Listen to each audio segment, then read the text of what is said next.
wasn't sure if you were referring to Illustrator or Photoshop, so I figured I'd show both applications and hopefully one or the other will help somebody. In any event, I'm in Illustrator now, and I have the selection tool active. And although I can collect directly on an item and I have it selected, more often than not, going into the Layers panel and trying to find that item and trying to find the tiny little dot that indicates I've actually selected that particular layer when there's hundreds and hundreds is kind of a nightmare.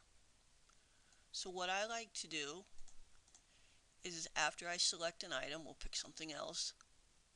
With the item selected, I'll go back over to the Layers panel, to the panel flyout menu, and then choose Locate Object. And what that does is jump right to that item. So here, let me select something else. I'll select this elephant. Come back over to the Layers panel, click on Locate Object again, and it jumps right to that item. In this case, it's a group of several paths. So there's probably other ways, there might be other ways to do it in Illustrator, but I found that to be the quickest, and hopefully that will help you a little bit.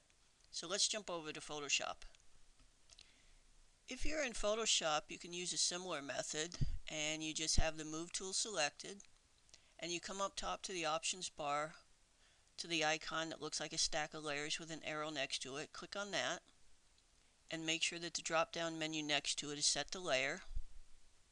And what that does is, with your Move tool still selected, whenever you click on an item or a visible pixel, it will jump right to that layer in the Layers panel.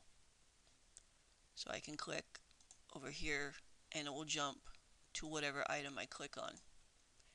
And that's pretty helpful. That makes it a lot easier than digging around and searching for things.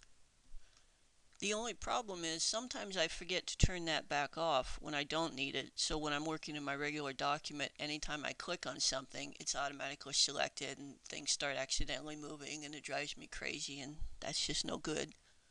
So what I do instead is I turn that off and I don't use that. And instead I use a keyboard shortcut so that it brings it up temporarily when I need it. And to do that, all you need to do is make sure you have the Move tool selected, and then just hold down the Control key when you click on an item. And then again, it'll jump right to whatever item you have selected. So Control key, click on an item, and it jumps right to it. Then when you let go of the Control key, you can click all you want and you're not selecting anything, so you can't accidentally move or mess up your layout or whatever.